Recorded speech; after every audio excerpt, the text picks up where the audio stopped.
Então, vamos para o versículo 3. Esforçando diligentemente. Então, essas coisas requerem da gente um esforço. Esforçar para se manter humilde. Alguém pode dizer amém, Salete? Amém. Amém. Esforçar para se manter manso, longânimo e suportando os outros em amor. Aleluia. Esforçando diligentemente, com diligência, trabalhando com cuidado, com dedicação, com empenho, para preservar a unidade do Espírito. Então hoje a gente vai falar muito sobre essa palavrinha aí, ó, unidade.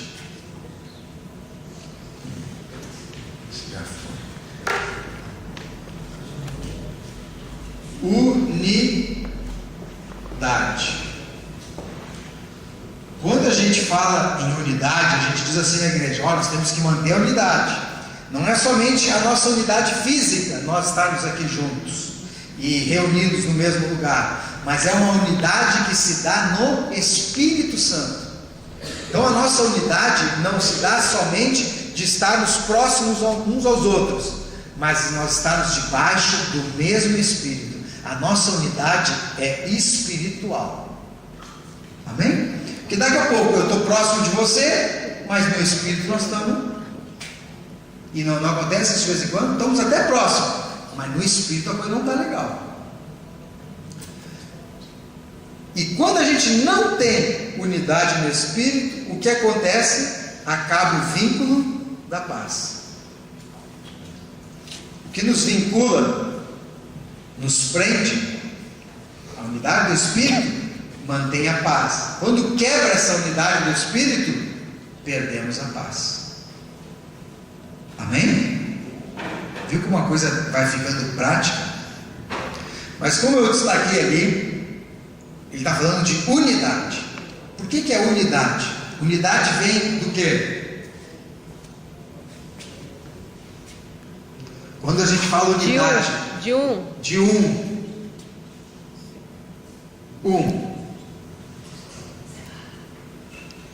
Então vou pedir, alguém leu o outro versículo? Há um só corpo. Peraí, corpo, Há um só Espírito. Há um só Senhor. um só Senhor, Uma só fé. uma só fé, Um só batismo. batismo, Um só Deus e Pai.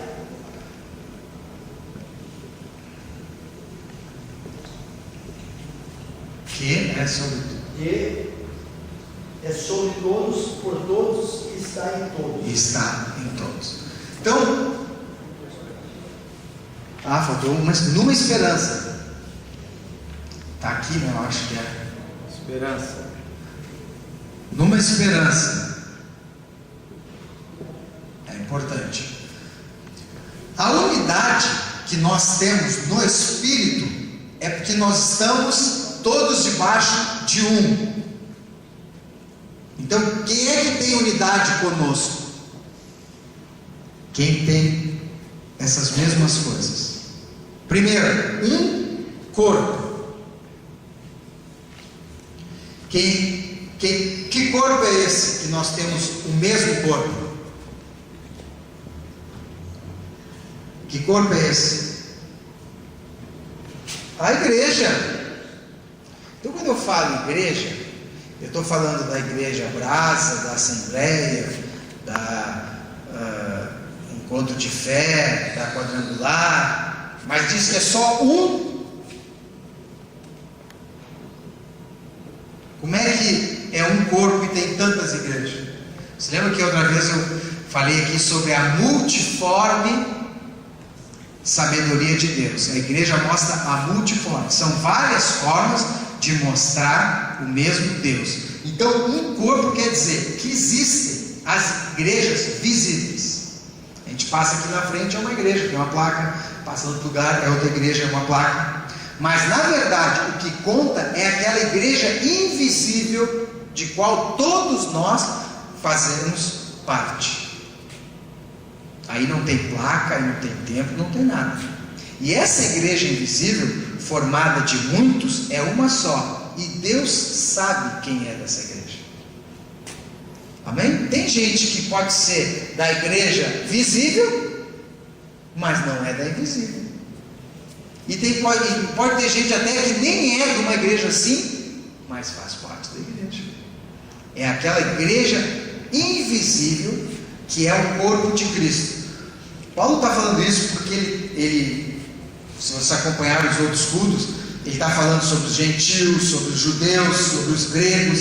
Então ele está dizendo, embora a gente seja muito diferente, somos de raças diferentes, de nações diferentes, falamos línguas diferentes, uns têm idades diferentes, têm cor de pele diferente, moram em cidades diferentes, têm histórias diferentes, tem algo que nos une, um só corpo. Amém? Que é a igreja. Então a igreja é como um corpo. Sabe que no corpo tem vários órgãos, né? Pulmão, coração, fígado, os rins, o estômago, tem o pé, a mão. São diferentes, mas é um corpo só. Da mesma forma, na igreja há órgãos diferentes que executam diferentes tarefas. Mais adiante nós vamos ver ali alguns órgãos, algumas tarefas, alguns dons que Deus distribui à igreja. Embora você olhe para um fígado e olhe para um pé e pense assim, são muito diferentes, eles fazem parte do mesmo corpo. Tu olha para um pulmão e um olho, você diz, mas são muito diferentes, não tem nada a ver um com o outro, mas fazem parte do mesmo corpo, executam tarefas diferentes para o bem do corpo, mas são participantes da mesma unidade. Amém? Então cada corpo tem, cada membro nesse corpo tem a sua importância. Se o olho não funcionar, o corpo já não funciona direito. Se o pé não funcionar, o corpo já não funciona direito. Só vamos ter que arranjar uma bengala, uma muleta. E não adianta, o olho não vai conseguir fazer a função do pé. E o pé não vai fazer a função do olho. Agora, preste atenção. Se eu cortar essa minha mão aqui, eu continuo sendo corpo e sobrevivo. Até você já deve conhecer alguém que não tem uma mão, né? Conhece alguém que não tem uma mão? Alguém que não tem um pulmão? Deve ter, né? Mas tem. Alguém que não tem um rim? Conhece? Agora você conhece alguém que não tem a cabeça? Várias pessoas não têm cabeça. Só tem. O que isso quer dizer? Que nós até somos substituíveis no corpo, mas o cabeça não. O cabeça é Cristo. Amém? Um só corpo. Então a unidade faz parte disso. Nós somos parte do mesmo corpo. Assim como o nosso corpo, nós, toca em você. Você tem um corpo, mas você também tem um espírito. E o espírito é o que dá vida ao corpo, né? Tanto que quando a pessoa morre, o espírito se desprende ali do corpo, o corpo fica ali sem vida. Continua o corpo, mas não tem mais vida. O corpo, que é a igreja, também tem um espírito, que é o Espírito Santo. Tira o Espírito Santo da igreja, é um corpo morto. Está ali um corpo, como a gente vê, um cadáver, está ali, tem mão, tem pé, tem olho, tem tudo, mas nada funciona, porque não tem o Espírito. No grego tem a palavra para corpo, alma e espírito. Corpo é soma, a alma é psique, daí vem psicologia, e espírito é pneuma, que também vem do ar, né? Vem pneu, que o Espírito é o sopro de Deus, que Deus soprou em nós. Mas tem uma outra palavra grega que fala de alma, mas não nesse sentido de alma psique, mas alma como aquilo que é imaterial, que não é matéria do corpo. Então seria a soma do espírito e da alma, que essa palavra é ânima.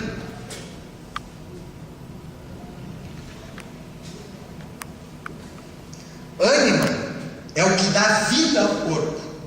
Daí que a gente fala assim: você tem que ficar mais animado, tem que dar uma animada em você, tem que ter mais vida, mais disposição, mais alegria, mais força. Daí vem essa palavra, ânima. Ânima é o que dá vida ao corpo. Tem uma religião chamada animismo, que é uma religião assim dos índios, dos aborígenes, que essa religião crê que tudo tem uma alma, que a árvore tem uma alma, que a pedra tem uma alma, que a águia tem uma alma, tudo tem uma alma. Então por isso que é o animismo. Aí eles fazem sacrifício para todos esses elementos assim. Mas então por que eu estou falando da ânima? A ânima é o que dá vida ao corpo, e o que dá vida à igreja é o Espírito Santo de Deus. Então se a igreja é um corpo, o espírito desse corpo é o Espírito Santo. Tira o Espírito Santo da igreja, é um corpo sem vida. Então temos o mesmo corpo e o mesmo Espírito que nos movimenta, que nos dá vida, que nos ensina. E temos a mesma esperança. Isto também gera unidade. Embora que a gente seja diferente, uns nasceram em Esteio. Quem é que nasceu em Esteio? Outros nasceram em Porto Alegre. Outros nasceram... Quem não nasceu nem em Esteio em Porto Alegre? Rio Grande. Mussum, Sapucaia, São Leopoldo, São Jerônimo, Torres, Torres, Estrela. E tu? Esteio? Esteiense tudo? Porto Alegre. Giruá. Então, ó, nós nascemos em cidades diferentes. Somos diferentes, né? Somos diferentes nas características.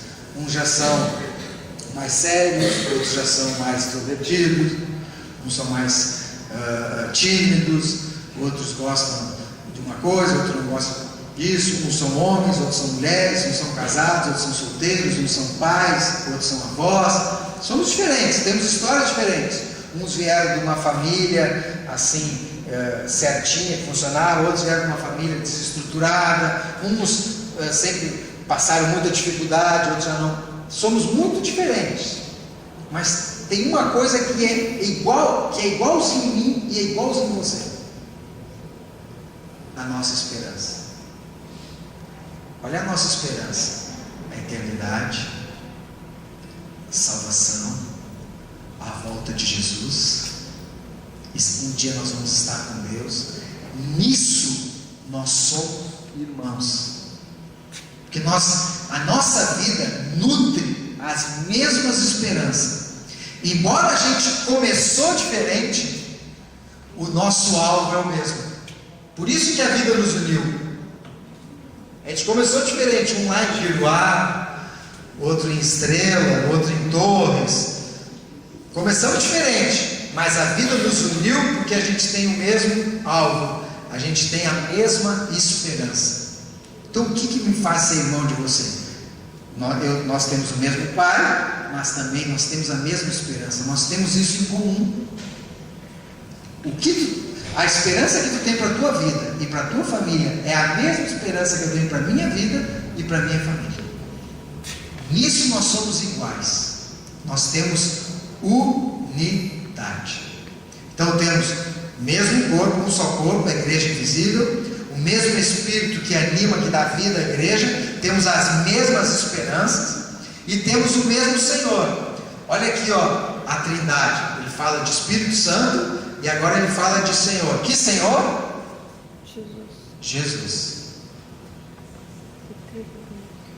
Nós temos o mesmo Senhor, nós servimos ao mesmo Senhor, que é Jesus. Isso faz com que eu e você sejamos um e andemos em unidade, porque o teu Senhor é o meu Senhor, a tua esperança é a minha esperança. Nós servimos o mesmo Senhor, Ele é Senhor das nossas vidas. E por que Ele é Senhor das nossas vidas? Porque a gente tem fé. Então nós temos a mesma fé. Se a gente crê no mesmo Senhor, se a gente tem a mesma esperança, se a gente participa do mesmo corpo, e quem nos dá vida é o mesmo Espírito, nós temos a mesma fé, porque nós cremos nisso aqui. Está entendendo a nossa unidade? É a mesma fé, essa que tem que ser a mesma fé. É o mesmo Senhor, mesmo corpo, mesmo Espírito, a mesma esperança. E se nós temos o mesmo Senhor e temos a mesma fé, nós temos o mesmo batismo, porque o batismo é a palavra visível desta fé. A fé que eu tenho dentro de mim e que você não consegue ver, eu revelo no batismo. Eu me batizando, eu estou publicamente confessando a minha fé, dizendo que eu faço parte desse corpo. Por isso que o batismo é a entrada do corpo, porque você confessou sua fé, é a entrada do corpo. O batismo, quem te leva a batizar, quem te convence a batizar é o Espírito Santo. Você se batiza na mesma esperança: morri com Cristo e um dia ressuscitarei com Cristo. Você se batiza dizendo que Ele é o Senhor, que é o pressuposto do batismo. Se Jesus é teu Senhor, confessa isso publicamente através do batismo. Tem que ser batizado para ser salvo? Perguntas? Eu acredito que só se na última hora a pessoa não deu tempo, porque estava recusando o batismo, está negligenciando a fé. Como é que a gente vê isso? Todo aquele que crê e for batizado será salvo. O que não crê está condenado. Então a salvação vem na fé. Mas o problema é: por que recusou o batismo? Esse é o problema. Se tu crê que Ele é o teu Senhor, se tu tem a mesma esperança, se o mesmo Espírito Santo te dá a vida e te conduz ao corpo, por que resistiu ao batismo? Então o problema é tu resistir ao batismo. É como o Jó diz: a pessoa está ali no hospital, e naquele momento vem o Espírito Santo, convence ele, e ele tem fé e reconhece Jesus é meu Senhor. Partiu, foi para agora. Mas se ele teve tempo para se batizar, ele disse: não quero batizar. Por quê? Se ele crê. Seria como que hoje o casamento, por exemplo, as pessoas não querem casar lá fora, né? Porque não querem um compromisso. Exatamente. E o batismo, tem muitas pessoas que pensam assim também: eu me batizando, eu vou ter que ter um compromisso na hora, e eu não quero. Então está negligenciando a fé. Então Ele é o teu Senhor, né? É o teu Senhor, é o teu Salvador que te salva, mas é também o teu Senhor que você obedece. E o próprio Jesus se batizou lá e disse assim: importa que a gente cumpra toda a justiça de Deus. Então essa coisa de eu creio, mas também não quero me batizar para não ter o compromisso, começa a confundir as coisas. Então se você tem a oportunidade, se batiza, porque é um só batismo. Aí tem gente que pega e diz assim: eu me batizei lá um dia, mas nem estava muito preparado, posso me batizar de novo? O que a Bíblia diz que é quantos batismos? O meu foi assim, sem estar bem preparado. Mas, porque se o batismo for uma obra sua só, ele nem estava preparado, batizaram, mas o batismo não é só o que você... Então, não é só o que você faz para Deus, mas é o que Deus faz em você. Se tu for te batizar de novo, na verdade, tu não creu no que Deus fez em você no batismo. Então, daqui a pouco, imagina, Porque daí a pessoa pega e diz assim: não, eu me batizei lá na igreja tal, bom, eu tenho que te batizar de novo aqui. Então já não é só corpo.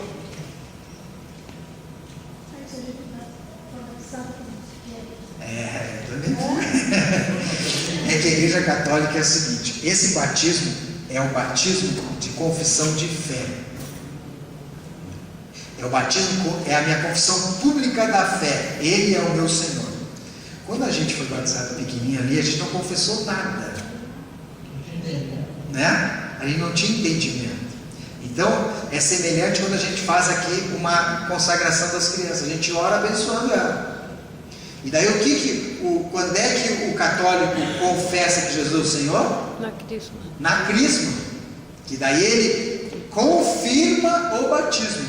Então a crisma é a confirmação do batismo. Para dizer assim, quando eu batizei lá, nem sabia o que estava acontecendo. Porque meus pais me mandaram batizar.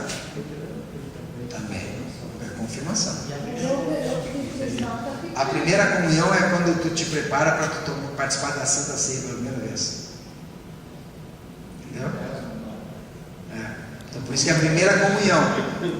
Não pode, a criança vai e toma Santa Ceia. Então ela se prepara, ela passa por toda a catequese, conhece Jesus, logo Jesus, aí depois ela pode. Porque a crisma era a confirmação da comunhão. Não, a crisma é a confirmação do batismo. É a confirmação do batismo. Quando a pessoa fez a primeira comunhão, pegou, sem entender. Eu fiz tudo isso junto, nós estamos lá. E eu fiz a crisma também. Tu fez a crisma? Fez a crisma? A comunhão. Tudo, mas tu fez o intensivão. A gente ainda fez isso. Nem sabia assim. Então tá. Era segundo a fé ali da igreja católica. Só que era questão de mesmo. Também porque estão fazendo. Porque são Eles sacramentos. estão sabendo que estão fazendo. E tem uma idade, né, para fazer. Pergunta. Uma igreja que, por exemplo, sai daqui vai para outra denominação, tá? E ela não aceita o batismo nas águas. Não aceita o batismo, batizar de novo. Então não posso falar com essa igreja como foi o mundo. É complicado. É complicado porque daí ela não reconhece o batismo. É complicado. Geralmente, assim, é uma experiência. A gente estava fazendo um trabalho no asilo, aí tinha um senhor que não podia caminhar e mexer as pernas, mas ele era alto, maior. E a gente foi lá, fez um boca, eu vou falar tudo e ele se converteu. E aí a gente estava ali confraternizando com eles e ele falou que ia ser batizado. Aí a gente batizou ele se converteu, estava ali naquele mover assim, aceitou Jesus, sabe, confessou publicamente, a gente teve que se virar e batizou. Mas sabe como? Batizado de um jeito lá. Meu batizado, assim, a gente batizou ele, ele batizado, não tinha como remover ele, não tinha, não sei se ele está vindo. Ele 90 e. Não é isso aí, batismo. Porque o batismo no grego é baptizo.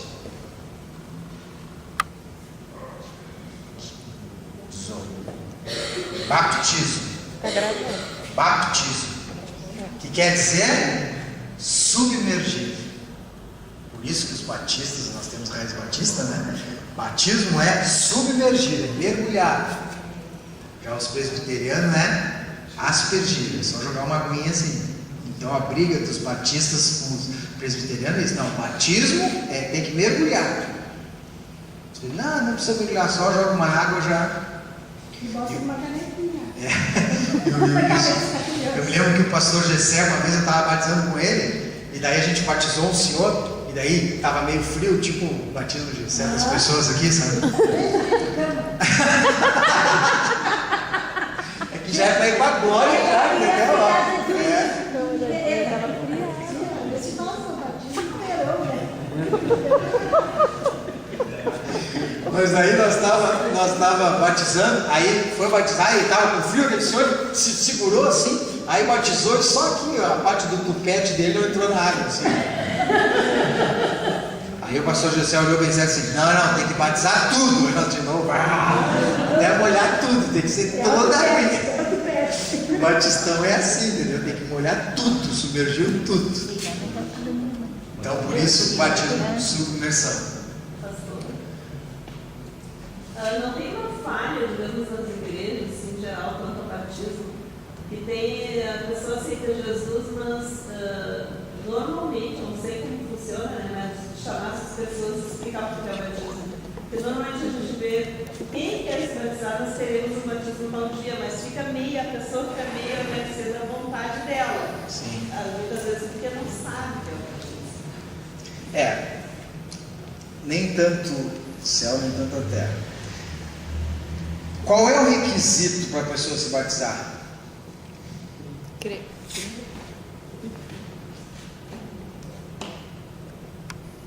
Tá? Jesus é o Senhor, eu creio nisso. A minha esperança é que Ele é meu Deus, que eu vou ser salvo, que Ele volta.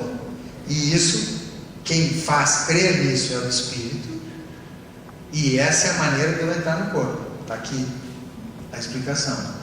Mas daí, quando faz essas aulinhas de batismo, o cara já começa a querer pregar toda a Bíblia para o cara. Daqui a pouco o cara já fica... já começa a botar pré-requisito. Aí vão dizer, mas o fulano fuma, pode batizar? Não pode.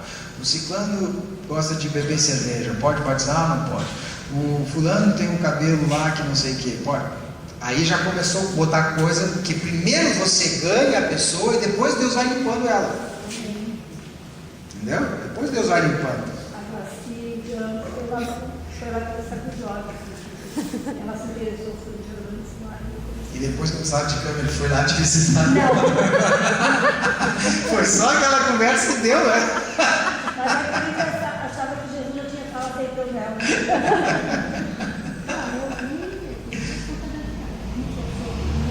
É isso aí. Entendeu? Então é o transformação. Claro, o batismo é você estar confessando publicamente a tua fé. Aí depois Deus vai trabalhar o resto da tua vida. Sabia que na Idade Média a Igreja Católica dizia assim, que o batismo era arrependimento de pecado. Então depois do batismo a pessoa não podia mais pecar. Porque depois não, se pecou, não vai arrepender de novo e se batizar de novo. Então sabe o que alguns reis fizeram? Deixaram para se batizar quando eles estavam para morrer. Já estava para morrer, chama lá o padre para batizar logo. Daí quando eu morro já não peco nada, nem penso em nada, já vou e pronto. É por esse entendimento de achar que depois do batismo, então agora eu vou ser perfeito, agora não vou errar mais. Então Deus vai trabalhando. Todo domingo, imagina, quem errou, vem aqui, batiza de novo. Por isso que é um só batismo. E se nós temos o Espírito Santo, nós temos Jesus que é o Senhor, nós temos Deus Pai. Então você vê aqui a Trindade, Deus Pai, Deus Filho e Deus Espírito Santo. Então nós somos um porque nós temos o mesmo Deus e o mesmo Pai. Então nós somos um e somos filhos. E ali o que diz ali sobre esse Deus e Pai?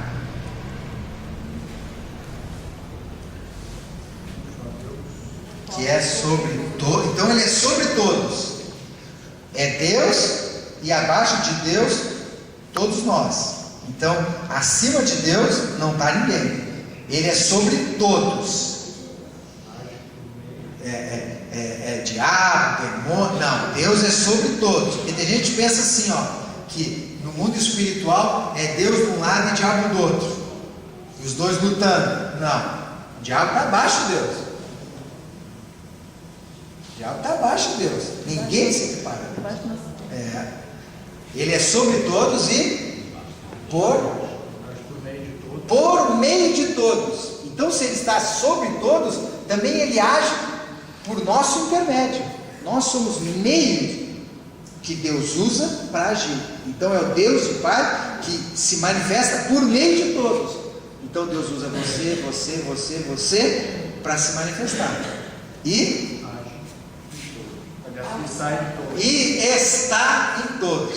Então tu vê, isso aí já é um mistério, né? Ele está sobre todos, mas age por meio de todos e está em todos.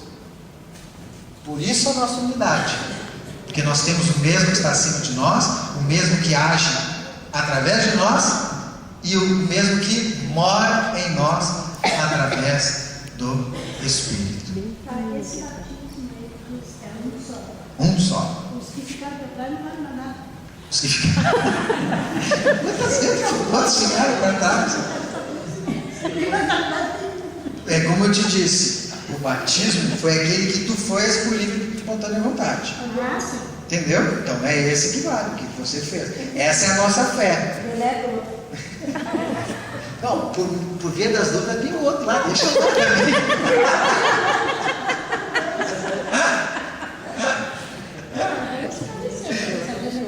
Não, é isso aí. Agora é aquele ali que tu fez por livre e espontânea vontade. Amém? Então, versículo 7. E a graça que foi concedida a cada um de nós, segundo a proporção do dom de Cristo. Nós falamos no início de Efésios da graça que é favor imerecido através de Cristo. Se lembram? Porque é a disposição de Deus de me salvar, é o favor imerecido que Deus me dá, mas através de Cristo. Senão Deus ia dar graça para os demônios, para o diabo. Então é através de Cristo. Então é a graça que se manifesta salvador. Agora aqui graça também é dada através de Cristo, mas aqui a graça que ele vincula ela, não mais só a salvação, mas a graça que é dom, que dá dons aos homens. Então a graça não só me salva, a graça de Deus se manifesta dando dons aos homens, na proporção. Se diz que é na proporção, quer dizer que não é igual para todo mundo. Então Deus não dá os mesmos dons para todo mundo. Uns ganham uns dons, outros ganham outros dons, na proporção que Deus dá através de Cristo. Então agora abre um novo assunto, que são os dons. Os dons de Deus dados através de Cristo aos homens na igreja. Por isso diz, tá, e aqui nós já vai ter uma polêmicazinha. Por isso diz, quando ele subiu às alturas, levou cativo o cativeiro e concedeu dons aos homens. Então o apóstolo Paulo está escrevendo para Efésios dizendo, olha, a graça foi concedida a cada um de nós segundo a proporção do dom de Cristo. Aí ele diz, por isso 2 pontos, não é isso? Aqui é uma citação do Antigo Testamento. Abra lá no Salmo 68, versículo 18.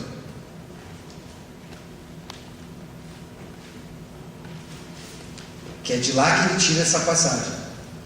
Salmo 68,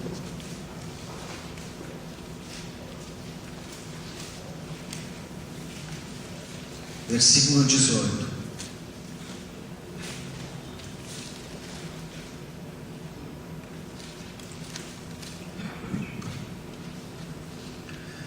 É essa citação que ele faz. Subiste às alturas, levaste cativo o cativeiro, recebeste homens por dádivas, até mesmo rebeldes, para que o Senhor Deus habite no meio deles. É esse versículo que ele cita. Mas vê como está diferente. Por isso que eu estou dizendo que é polêmico. Vou ler Efésios, tá? Quando ele subiu às alturas, e aqui está Salmo 68, subiste às alturas, até aqui tudo bem. Levou o cativo o cativeiro, e aqui está escrito, levaste cativo o cativeiro. Tudo certo. E concedeu dons aos homens. E aqui diz, recebeste homens por dádivas, até mesmo rebeldes, para que o Senhor Deus habite no meio deles. Aqui já está diferente. Tá, então antes de nós falar das diferenças, vamos falar das semelhanças. Quando ele subiu às alturas, o que ele está falando? Depois que Jesus ressuscitou, ele sobe aos céus e se apresenta ao Pai, está sentado à destra do Pai. Então é isso, quando ele subiu às alturas, está falando de Jesus, da ressurreição. Você lembra que Jesus estava ali com os discípulos? Ele começou a subir e se apresentou diante do Pai. Levaste cativo o cativeiro. Quando um rei ia para a guerra e vencia uma batalha, quando ele voltava para a cidade ou para o país dele, ele voltava fazendo um desfile. E o desfile era assim: ele ia na frente, o rei vitorioso, e atrás dele os inimigos que ele derrotou. Então normalmente o rei derrotado e os soldados derrotados que sobreviveram vinham atrás dele, como que mostrando que agora ele também era rei e senhor até daqueles inimigos que foram vencidos por ele. Então aquilo era uma honra. Via o rei vencedor, general vencedor na frente, e atrás todos os vencidos marchando junto com ele, se rendido a ele. Então isso quer dizer, levou o cativo o cativeiro. Que quando Jesus venceu a morte e venceu na cruz, ele chegou diante do Pai como se fosse aquele rei que voltasse para sua cidade, foi lá como um rei vitorioso, venceu a morte, se apresenta diante do Pai e trouxe junto com ele os que estavam presos, que era quem? Nós. Por isso que ali no Salmo 68 ele diz assim: recebesse homem por dádivas, até mesmo rebeldes. Éramos nós, os rebeldes. Então agora o Senhor vai e desfila, e nós vamos atrás dele, não mais como rebeldes, mas como inimigos, mas agora como servos daquele do Senhor, que é Jesus. E Jesus apresenta para Deus cada um de nós. Amém? Mas qual é a diferença? Quando Paulo escreve aqui, ele muda. Porque no Salmo 68 diz assim, que ele recebeu homens por dádivas. Venceu a guerra e veio os despojos da guerra. Recebeu homens, até mesmo rebeldes. Ele recebe eles para que o Senhor Deus habite no meio deles. Então, no Salmo 68, é Jesus que recebe os homens. Em Efésios é diferente. É Jesus que concede dons aos homens. Então é como se fosse o completar de uma obra. Primeiro ele recebeu os homens, deu dons àqueles homens e dá aqueles homens para quem? Para a igreja. Porque o próximo versículo, depois adiante, ele diz assim: ele mesmo concedeu uns para apóstolos, profetas, evangelistas, pastores e mestres. Então ele venceu a batalha, e por vencer, ele tem direito à nossa vida. Ele recebeu a nós, que éramos rebeldes, mas a nós fomos recebidos por ele. Ele deu dons e deu à igreja. Amém? Então uma coisa é a função, outra coisa é o dom. Nós já vamos falar sobre isso. Ora, outra polêmica, essa é grande, então essa aí nós nem vamos entrar muito, tá? Ora, que quer dizer subiu, senão que também havia descido até as regiões inferiores da terra? Jesus subiu, mas ele também desceu até as regiões inferiores da terra. O que é esse descer às regiões inferiores da terra? Então aqui tem duas linhas, tá? Escolha a sua. Pode ser interpretado como descer ao inferior da terra é aquele que morreu e foi enterrado na terra, na cova. que o judeu também tinha isso. Descer ao inferior da terra é aquele que ia para a cova, que ia para o Seol, que é o lugar dos mortos. Mas também pode ser o que está escrito lá em 1 Pedro 3,19. Abre lá. Por isso que é importante essas coisas que vocês estão aprendendo aqui, são muito importantes.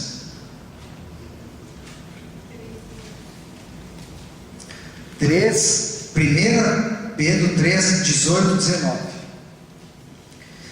Pois também Cristo morreu, única vez pelos pecados, o justo pelos injustos, para conduzir-vos a Deus, morto sim na carne, mas vivificado no Espírito, no qual também foi e pregou aos espíritos em prisão, os quais, noutro tempo, foram desobedientes, quanto à longanimidade de Deus, aguardava nos dias de Noé, enquanto se preparava a arca, na qual poucos, a saber, 8 pessoas foram salvos através da água.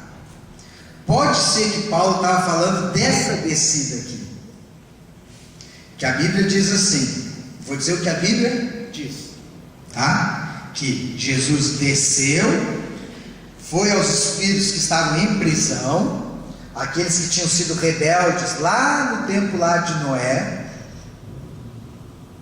foi até eles e pregou para eles. Ponto. Isso é que a Bíblia diz. Porque daí a gente pergunta assim, tá, mas ele pregou o quê? Subiram ou ficaram lá? Eles foram salvos ou ficaram lá? A Bíblia não diz. Aí tem gente que diz assim, Mas aí espírito se arrepende? hã? Espírito se arrepende? É, por isso que a gente já entra na especulação, entendeu? O que a Bíblia diz? Isso a Bíblia diz, que ele, quando ele ressuscitou, antes de subir, ele desceu e pregou aos espíritos em prisão, da época lá de Noé. Depois subiu. Ponto. Agora, o que aconteceu? Isso é uma polêmica que já dura séculos dentro da igreja. Porque daí tem um monte de hipóteses. Tem hipóteses assim. Por que ele desceu? Porque ele foi buscar o ladrão que estava na cruz.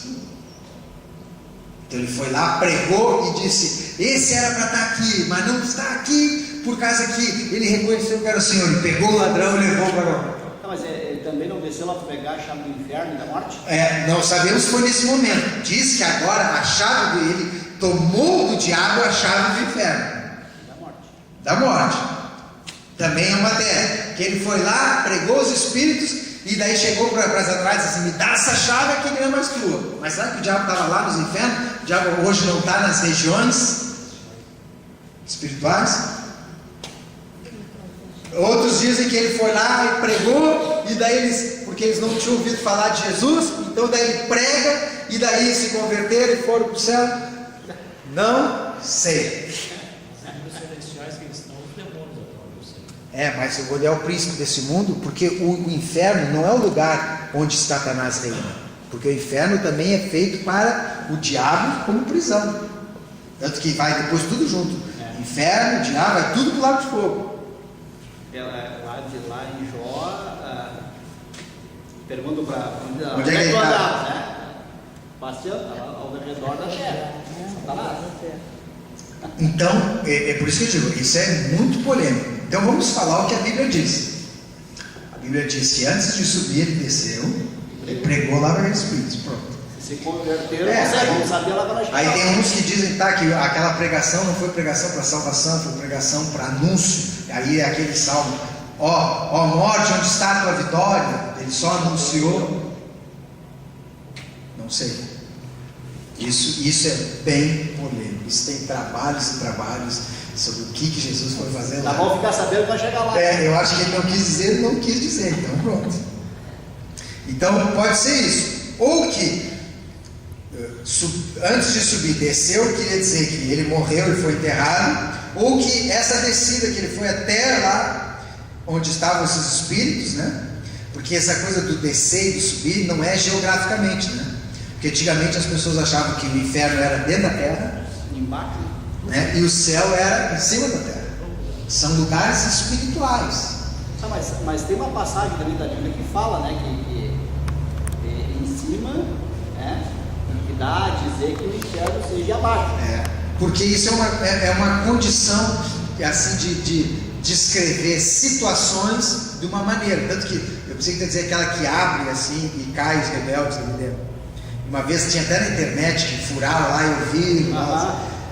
Não é um lugar físico, é um lugar espiritual, entendeu? Então nós não vamos um dia andando, encontrei o inferno, encontrei o céu, como aquele foi Yuri Gagarin, que disse que chegou lá, olhou o universo e disse assim: eu olhei e não vi, encontrei Deus. O que Pedro fala que esse céu que nós vemos vai ser desenrolado também? Mas isso é uma metáfora também, né? Vai ser como se fosse um livro, né?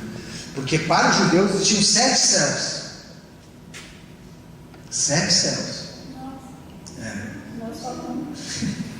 Não, mas e também tem aquela outra passagem, acho que é de Lázaro, né, que fala, né, que o cara disse assim, ele estava de um lado e o Lázaro do outro, né? E viam, né? Deixa eu ir lá, abismo, deixa eu ir lá para usar os meus familiares, não sei o quê, né? Aí todos vão ter a condição de ouvir falar de Jesus. Então, mas existe, né? Tu vai conseguir enxergar o que é o lago de fogo e o que é o... Dá a entender que sim, porque a gente não sabe se aquilo ali, aquela passagem, se aquilo ali aconteceu ou se é uma parábola. Porque Jesus não disse, tem alguns momentos que diz assim, e contou-lhes uma parábola, né? Ali Jesus fala aquilo. Então a gente não sabe se aquilo aconteceu, literalmente, ou se aquilo era uma parábola. Não sabemos. Mas parábola não se cita nome, né? Parábola não cita nome, ele citou lá. Sim. É um argumento para dizer que não é parábola. Como é que é? Ele desceu? Não, desceu e desceu. Desceu. Perdoou todos os pecadores, e subiu de novo. Será? Não sei. Então, isso é um limite que nós temos, entendeu? A gente prega o que a Bíblia diz, o que a Bíblia não diz. Não inventa. Você vê, Senhor, eu sei que nos céus, então a gente não sabe o que disse foi aquilo ali. Tá bem? Mais um pouquinho. Não vai dar mais um pouquinho. Porque agora nós vamos entrar por uma coisa que vai demorar. Aquele que desceu é também o mesmo que subiu acima de todos os céus. Viu os 7 céus?